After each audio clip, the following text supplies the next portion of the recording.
Hello, my name is Shitish Srivastava and this is my video blog. So basically, I just want to tell you in this blog that do not call me for spot boy work. मैंने कुछ time पहले कुछ vlogs डाले थे, मुझे vlog number याद नहीं है, पर उसमें मैंने कुछ एक स्पॉट बॉय का इंटरव्यू लिया था, एक प्रोडक्शन मैनेजर का इंटरव्यू लिया था. And because of that now every one starts calling me and commenting on me कि उनके नंबर दे दो, स्पॉट बॉय का काम दिलवा दो. मतलब मुझे अभी सबसे ज़्यादा जो कॉल्स आती हैं, लाइक 90% कॉल्स जो मुझे आती हैं वो इस पे आती हैं कि स्पॉट बॉय का काम दिला दो. पहली बात तो अगेन, जैसा मैं बार बार कहता हूँ, कोई टैलेंट एजेंसी खोल के नहीं रखी है, कोई कोई जॉब एजेंसी नहीं है. स्पॉट वाले का काम मैं दिला नहीं सकता क्योंकि मैंने प्रोडक्शन कभी किया नहीं है, और मैं दिलाऊं भी तो कैसे, कि मैं तो मुंबई में हूँ भी नहीं, पहली बात तो. और सबसे इम्पोर्टेंट बात इन सब चीज़ों में, स्पॉट बॉय का काम क्यों क्यों करना चाहेगा, मतलब क्यों करना चाहोगे स्पॉट बॉय का काम. 12 घंटे की शिफ्ट होती है, पैसे मिलते नहीं हैं, सेट पे आपको चाय बनाने का काम है. मतलब हु हैज़ दीज एम्बिशंस. मतलब अगर तुम्हारे पास यूट्यूब का एक्सेस है, तुम्हारे पास मोबाइल है जिस पे तुम इंटरनेट चला के दुनिया भर की चीज़ें देख के तुम दुनिया भर की नॉलेज एकत्रित कर सकते हो, तुम एजुकेटेड हो, तुम्हें ज़रा सा भी नॉलेज है ज़िंदगी के बारे में, तो तुम स्पॉट बॉय क्यों बनना चाहोगे. मतलब थोड़ा तो एम्बिशन ऊपर रखो. तुम ये बोलो चलो स्पॉट बॉय बन जाते हो मजबूरी में, वो समझ में आता है, पर एटलीस्ट ये तो सोचो कि यार मुझे प्रोडक्शन मैनेजर बनना है, या फिर मुझे प्रोडक्शन असिस्टेंट बनना है, या फिर मुझे प्रोडक्शन में जाना है. कुछ ऐसा तो सोचो. आपका गोल ही ये है कि मुझे स्पॉट बॉय ही बनना है. तो मैं पूछता हूँ स्पॉट बॉय क्यों बनना है. बस ऐसे ही सर. किसी को पैसे का प्रॉब्लम है, भाई पैसा कमाना है तो आप कॉल सेंटर में जाओ, आप किसी ऑफिस में जाओ, वहाँ चपरासी का काम करोगे तो भी अच्छा पैसा मिलेगा आपको. सरकारी नौकरी में जाओ. बट स्पॉट बॉय बनना चाहते हो आप, मतलब ये तो मेरे दिमाग से निकल ही जाता है. मैं आधा आधा घंटा उनको मोटिवेट करता हूँ कि स्पॉट बॉय क्यों बनना चाहते हो. अगर आपको ये गलत फहमी है कि स्पॉट बॉय फिल्म प्रोडक्शंस में सीईओ का काम करता है, तो आप गलत फहमी है आपकी. स्पॉट बॉय डायरेक्टर भी नहीं होता है. स्पॉट बॉय ऐसा नहीं होता है कि जो एक्टर होता है वो उसका अच्छा जिगरी दोस्त होता है, या एक्टर उसकी बड़ी इज्जत करते हैं. स्पॉट बॉय की सेट पे कोई इज्जत नहीं होती है. ही जस्ट द गाय जो सामान लेके आता है और चाय पिलाता है और लोगों को सामान देता है, और सबसे ज़्यादा सेट पे गालियाँ खाता है, उसकी कोई इज्जत नहीं होती है. So if you are aiming for that, best of luck to you.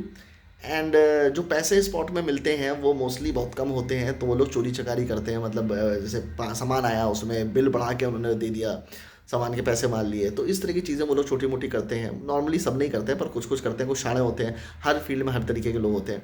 तो कहने का मतलब ये है कि स्पॉट का काम सिर्फ इतना होता है कि आपको सेट पे रहना है, कोई भी रिक्वायरमेंट हो आपको भाग के काम करने हैं, जैसे कि कोरियर बॉय उस तरीका चीज़ रहती है. सो आई आई सिंसियरली वांट यू कि अगर आप मेरे वीडियोस देखते हो और आपको ज़रा सा भी चीज़ें समझ में आती हैं, then at least M high.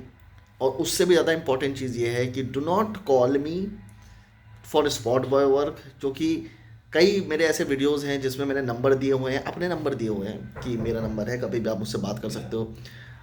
But the thing is कि जब भी आप उससे बात करो, तो एक चीज़ ध्यान रखो कि वो जो नंबर है, वो नंबर जो है वो क्या कहते हैं, आ, मेरा नंबर है, वो स्पॉट वाले का नंबर नहीं है. जो उस वीडियो में दिख रहा है उसका नंबर नहीं है. Someone came in the room, so my roommate. तो मैं क्या बता रहा था कि स्पॉट का जो काम है, please do not look for spot का work, and keep some higher aims, and do not get desperate for money. मुझे पता है कोरोना टाइम है, पैसों के लिए आदमी परेशान हो सकता है, खाने पीने का इशूज़ रहता है. सबसे बड़ा प्रॉब्लम यही है, आपके गोल्स एम्बिशंस जो भी आपके होते हैं, उनमें सबसे बड़ा जो रोड़ा वो आता है, वो ये माइंडसेट का ही आता है, पैसे का ही आता है. But the thing is you can earn money, and all you have to do is move out.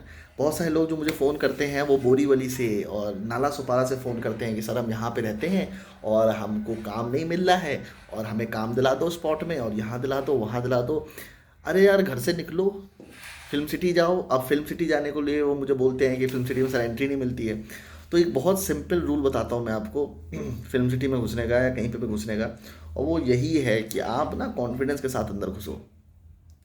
आप जब कॉन्फिडेंस के साथ अंदर घुसोगे तो आपकी लाइफ, जो सामने जो सिक्योरिटी गार्ड है, वो कभी भी ये फिगर आउट नहीं कर पाएगा कि आप कौन हो बेसिकली. अच्छा ये अब मैं इसको शब्द नहीं दे पा रहा हूँ, सोचो कि मैं अभी सोच रहा हूँ, तो मैं वैसे तो वीडियोज़ में बोल देता हूँ जब मैं फ़ोन पे बात करता हूँ तो. बट द थिंग इज़ जब आप कॉन्फिडेंट होते हो और आप सिक्योरिटी गार्ड की आंख में नहीं देखते हो तो उसको लगता है कि आप यहाँ पे काम करते हो, पर बेसिकली जब आप अंदर से आप डरे हुए होते हो ना और आप जा रहे होते हो तो सिक्योरिटी गार्ड ना आपकी बॉडी लैंग्वेज से समझ जाता है कि आप ना यहाँ पे नए हो, क्योंकि आप इधर उधर देख रहे होते हो, आप सिक्योरिटी गार्ड की आंखों में देख रहे होते हो, आपके मन में चोर होता है। पर जो लोग, आप सोचो जो आदमी लोग रोज फिल्म सिटी में जा रहा है उसके लिए वो रोजाना की चीज़ है ना, तो वो इधर उधर देखता भी नहीं, वो सीधे चलता चला जाता है। तो उसको सिक्योरिटी गार्ड रोकते भी नहीं क्योंकि उनको पता है बंदा तो रोज आ रहा है। सो जो कॉन्फिडेंस है ना वो बहुत ज़रूरी है फिल्म सिटी में घुसने के लिए या किसी भी ऑफिस में घुसने के लिए। आप ऐसे घुसो जैसे कि आप वहाँ पे रोज आते हो और आपका मतलब रोज का खाना पीना चलता है वहाँ पे, तभी आप अंदर घुस पाओगे। कुछ कोई सिक्योरिटी गार्ड आपको रोकेगा नहीं। की इज कॉन्फिडेंस।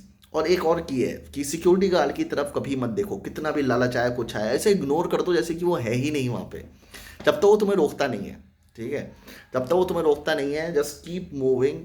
और किसी सिक्योरिटी गार्ड में हिम्मत नहीं होती कि तुम्हें रोक दे। अगर आप कॉन्फिडेंस अंदर जा रहे हो, उसे लगता है यार ये आदमी रोज आता होगा तभी इतना कॉन्फिडेंस अंदर घुस रहा है। तो इसलिए अगर स्पॉट में भी काम करना है, चलो मैं एक सॉल्यूशन ही बता देता हूँ, स्पॉट में काम करना है तो सिर्फ इतना करो कि जिस भी फिल्म सिटी में या फिल्मिस्तान में या कहीं भी जाने का मौका मिलता है वहाँ पे जाके ना रोज़ खड़े हो जाओ। बाहर जितने भी प्रोडक्शन वाले हैं ना, जितने भी क्रू के मेंबर होते हैं ना फिल्म में, वो सब 12-12 घंटे की शिफ्ट में होते हैं। तो जाहिर सी बात है सब लोग सुट्टा मार रहे होते हैं, और सुट्टा कई बार सेट पे मारना अलाउड नहीं होता है। अंदर लड़कियां होती हैं, लेडीज़ होती हैं, सेट लगा होता है, तो लोग ना बाहर आके सुट्टा मारते हैं। तो जब वो बाहर निकले एक एक करके सबसे बात करना शुरू कर दो, और जब आप उनसे बात करना शुरू करोगे तो उसी बीच उनको कुछ काम ऑफर कर दो। पर ये जो चीज़ है आपको काम मिलने वाली, ये 1-2 दिन में नहीं होगी, ये आपको बार बार करना पड़ेगा, रोज़ जाना पड़ेगा वहाँ पे। कभी कभी रिजल्ट्स नहीं मिलेंगे, डिमोटिवेशन होगा, पर आपको रोज़ जाना पड़ेगा वहाँ पे। जब वो देखेगा बंदा रोज़ आ रहा है, वो कुछ ना कुछ काम आपको दे ही देगा। And this is how things happen. So आप परसिस्टेंस रखो, ठीक है, डेस्परेट मत हो सबसे पहले। मुझे पता है सुनने में चीज़ें बड़ी इजी रिलैक्स लगती हैं, पर जब जेब में पैसा नहीं होता है तो फटके हाथ में जाती है। मुझे पता है गांड पड़ती है बहुत ज़्यादा उसमें, बट यही तो टैलेंट है।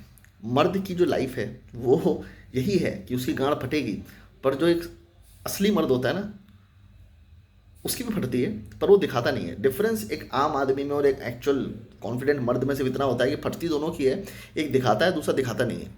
सो जो भी करना है करो, बट ये मत दिखाओ कि गाना फटी हुई है। ठीक है, जो आदमी मुश्किल परिस्थितियों में भी कॉन्फिडेंट रहता है ना, सक्सेसफुल वही होता है। आपको अपने दिमाग को ईजी छोड़ना है और रिलैक्स करना है, क्योंकि जब आप दिमाग को रिलैक्स करते हो ना एक्चुअल थॉट्स तभी आते हैं, सॉल्यूशन तभी दिखेगा। जब आप डेस्परेट परेशान हो गए सॉल्यूशन नहीं आएगा। बीच बीच में मेरे साथ ऐसा होता है कि मैं 3-4 दिन के लिए बहुत परेशान हो जाता हूँ, तो मेरे दिमाग में सॉल्यूशंस आने बंद हो जाते हैं। I to relax myself, let everything go, and then the solution seeps in. So that is my advice for today कि do not call me for spot boy work, I do not provide that. Do not call me thinking कि वो जो number मैंने डाले हुए हैं वो उन लोगों के हैं जिनका मैं इंटरव्यू ले रहा हूँ, क्योंकि उनका नंबर मैं तुम्हें क्यों ही दूंगा कि तुम उनको परेशान कर सको। नहीं, वो जो नंबर है वो मेरा ही है। जिस नंबर पे तुम लोग व्हाट्सएप करते हो, जिसका नंबर नीचे पड़ा हुआ है, तो मुझसे बात करनी है तो वो फ़ोन करो, पर मुझे फ़ोन करके सिर्फ ये मत बोला करो कि मुझे आपसे आपके वीडियो बड़े अच्छे लगते हैं, मैं आपसे वो अच्छा लगता है मेरे को। मैं क्या रिस्पॉन्ड करूँगा उस पर? आपके पास कोई सवाल हो तो आप सवाल पूछो मेरे से, पर वो सवाल भी ऐसा हो जो मैंने वीडियोज़ में पहले डिस्कस ना किया हो। आपका कोई ऐसी चीज़ लेके आओ जो मुझे बताने में भी अच्छा लगे, जो मैं पहले 50 बार लोगों को बता नहीं चुका हूँ। So come up with some solutions like this and then I would be happy to talk to you. और कुछ लोगों के मैं ऐसे सवालों के कमेंट के जवाब नहीं देता हूँ, तो उसके पीछे भी यही कारण है कि वो एक ही सवाल बार बार पूछते हैं जो मैंने 50 बार जवाब दे दिया होता है, या फिर ऐसा कमेंट पूछते हैं जिसका जवाब मुझे पता ही नहीं होता है, तो मैं कहाँ से जवाब दूंगा। अब कुछ लोग किसी डायरेक्टर के बारे में मुझसे बोलते हैं कि इस डायरेक्टर के बारे में बता दो। अब मैं रिसर्च करने थोड़ा बैठूंगा यार, मतलब जितना मुझे पता है उसके बारे में मैं बता देता हूँ। तो मैं अपनी नॉलेज के हिसाब से आपको बताता हूँ, मैं कस्टमाइज नॉलेज नहीं दे रहा हूँ कि आप मुझे बताओगे कि ये इसके बारे में बता दो। फलाना फलाना फिलीपींस का कोई डायरेक्टर है या स्वीडिश डायरेक्टर है उसके बारे में कुछ बता दीजिए। तो मैं रिसर्च तो ना कर रहा हूँ बैठ के यहाँ पे, मैं तो वो बता रहा हूँ जो मैं मेरे डेली ऑब्जर्वेशंस हैं, जो मैं खुद सीखता हूँ, जो मैं अपने नॉलेज के दायरे से सीखता हूँ, वो उसके इन्फ्लुएंसेस और उसके ऑब्जर्वेशन आपको बताता हूँ। जो आपको हेल्प करता है वो अच्छी बात है, जो हेल्प नहीं करता है उसके लिए मैं क्या ही कर सकता हूँ। So I am just telling you my experiences, you can get help from them as well. So जो चीज़ें मैंने फेस करी है मैं उसी में आपको हेल्प कर सकता हूँ। उसके बियॉन्ड अगर मैं किसी कमेंट का जवाब नहीं दे रहा हूँ तो फिर रीज़न यही है कि मुझे खुद ही नहीं पता कि मैं जवाब दूँ कैसे, तो इसलिए नहीं देता हूँ। चलो बाय बाय, मिलते हैं बाद में। Do keep share, like and subscribe.